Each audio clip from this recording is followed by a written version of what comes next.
Hello coders, welcome back to our C programming playlist. आज की video में यार हम बात करेंगे स्ट्रक्चर्स के बारे में।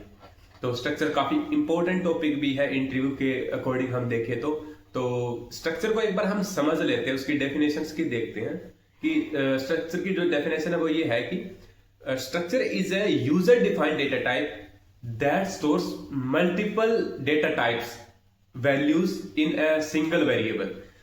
तो अगर डेफिनेशन समझ में ना आई हो तो एक बार मैं दोबारा से एक्सप्लेन कर देता हूं सही से। जैसे हमने अभी तक क्या किया, कोई वेरिएबल बनाते हैं, for example int a equals to 10। अब ए वेरिएबल में मैंने 10 डाल दिया। अगर करेक्टर का एक वेरिएबल बनाता हूं तो उसमें करेक्टर डाल देता हूं, है ना। अब तक हमने यही सीखा कि एक वेरिएबल बनाते हैं, उसके अंदर एक ही वैल्यू होती है, या फिर एक एरे बना ले। तो एक वेरिएबल बना लिया हमने ए, वो एरे है तो उसके अंदर हम बहुत सारी वैल्यूज डालते हैं, बट वो डेटा टाइप क्या रहता है उसका, सिमिलर डेटा टाइप रहता है ना।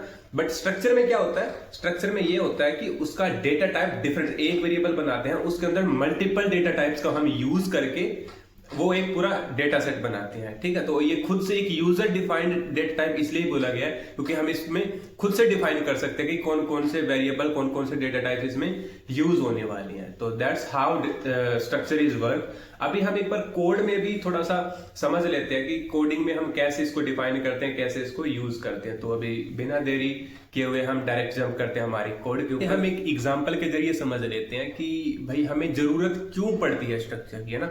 तो स्ट्रक्चर की हमें कुछ इसलिए जरूरत पड़ती है, जैसे मेरे को एक स्टूडेंट की डिटेल्स को सेव करवाना है। अब स्टूडेंट का नाम, रोल नंबर, उसके मार्क्स, है ना, उसकी एज, ऐसे कुछ डिटेल्स हैं वो मेरे को सेव करवानी है यूजर की। तो क्या मैं इनकी सभी डिटेल्स के लिए एक अलग अलग वेरिएबल्स बनाऊंगा? नहीं ना। मैं चाहूंगा कि एक ही वेरिएबल बनाऊं, उसके अंदर काफी सारा डेटा सेव हो जाए। वैसे एरे है, एरे में हम काफी डेटा सेव कर सकते हैं एक साथ, बट वो क्या होता है, सेम डेटा टाइप का होता है ना। बट हम चाहते हैं कि डिफरेंट डेटा टाइप्स, क्योंकि नाम क्या एक स्ट्रिंग होता है ना, मार्क्स हमारा फ्लोट में भी हो सकता है, एज हमारी इंटीजर में होती है ना। तो डेटा टाइप्स डिफरेंट डिफरेंट है, इसलिए हम स्ट्रक्चर का यूज करते हैं। तो हम एक बार देख लेते हैं कि स्ट्रक्चर को हम कैसे कोड कैसे करते हैं। तो स्ट्रक्चर को बनाने के लिए सबसे पहले हमारा कीवर्ड लगता है स्ट्रक्ट। ये होता है कीवर्ड, रिजर्व्ड कीवर्ड होता है, ये स्ट्रक्ट लगता है। उसके बाद में स्ट्रक्चर का नाम, जैसे मेरे को स्टूडेंट की डिटेल्स को सेव करवाना है तो मैं क्या करूंगा, सॉरी स्टूडेंट लिखूंगा, स्टूडेंट स्ट्रक्चर का नाम। और उसके अंदर होगा क्या क्या, उसके अंदर मेरा अपना होगा, स्टूडेंट का नेम होगा, तो कैर नेम मैं 20 ले लेता हूँ स्टार्टिंग में, तो ये क्योंकि बेस करेक्टर का नाम होगा उसका। उसके बाद में उसकी एज होगी, इंट मैं एज को ले लेता हूँ, ठीक है। तो और तीसरा उसका मार्क्स ले लेते हैं, तो फ्लोट में उसकी अपन क्या लेते हैं, मार्क्स ले लेते हैं।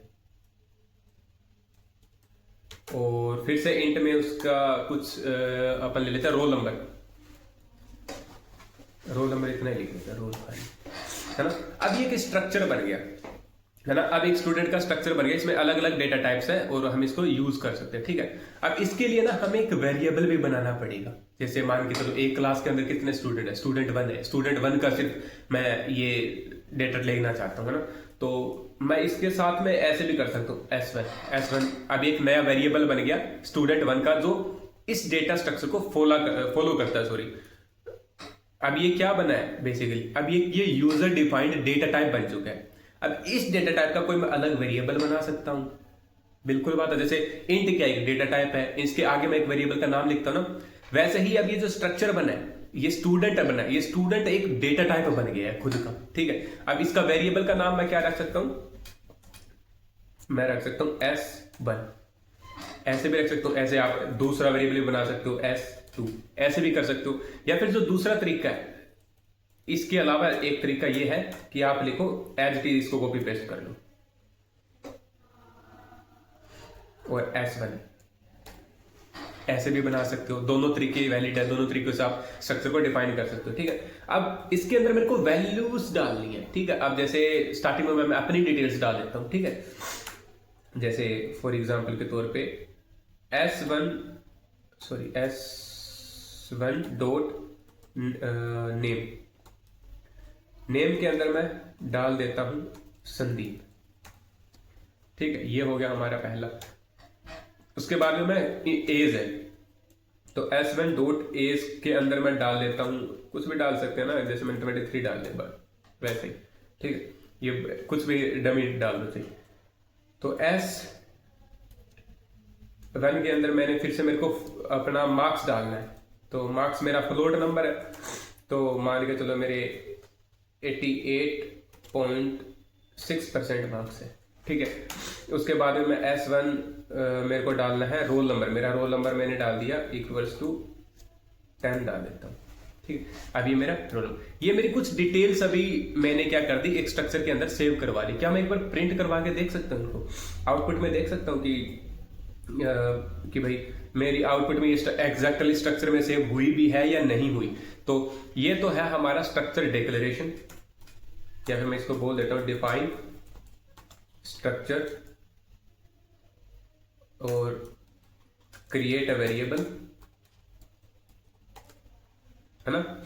और ये हमारा इनिशियलाइज सम वैल्यू, हमने क्या कर दिया, इनिशियलाइज वैल्यू कर दी।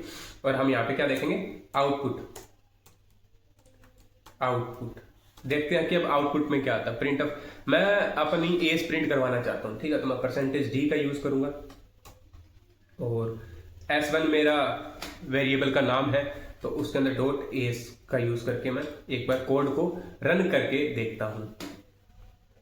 तो ये मेरे को आया है एरर। अभी एरर क्यों आया है, स्ट्रक्ट कुछ सेमीकोलन की मिस्टेक है क्या अपनी, 1 मिनट।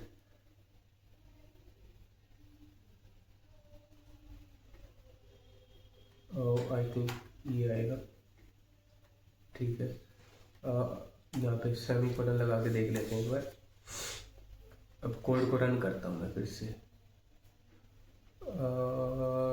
E8 इसके साइज दे देता हूँ 20। अभी चेक करते हैं, तो इक्वल्स टू संदीप उठा नहीं रही है ना।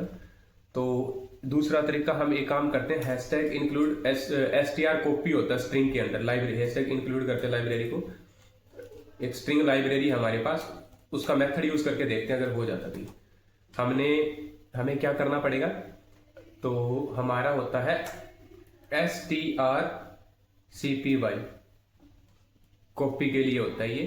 तो हमारे पास क्या है, हम चाहते हैं कि इसके अंदर हमारा इस वेरिएबल के अंदर ये वाला नाम कॉपी हो जाए, मैं ये चाहता हूं। एक बार अभी मैं कोड को रन करके देखूं तो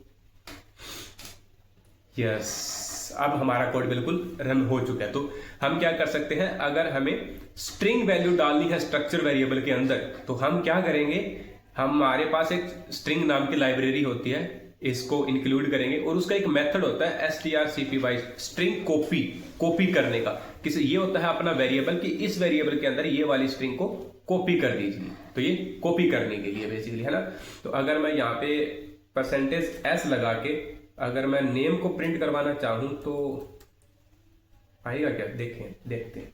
बेसिकली हमारा नेम भी प्रिंट हो गया है, ठीक है। तो ऐसे ही मान के चलो, अब तो ये एक स्टूडेंट की डिटेल है, कल को हमारे पास 10 स्टूडेंट है, 20 स्टूडेंट है, क्लास के अंदर 70 स्टूडेंट भी होते हैं, उन सभी की डिटेल्स अगर हमें सेव करवानी है तो हम कैसे करेंगे, ऐसे 70 वेरिएबल्स बनाएंगे, जैसे s1 s2 s70 तक ऐसे वेरिएबल बनाएंगे? नहीं, हम क्या करेंगे, एरे का यूज हम यहाँ पे करेंगे। तो हम क्या करेंगे, जैसे एरे ऑफ इंटीजर नंबर, उस एरे में क्या होता है, सारे इंटीजर नंबर होते हैं ना। एरे ऑफ कैरेक्टर, तो उस एरे के अंदर क्या होगा, सारे कैरेक्टर वैल्यूज होंगी।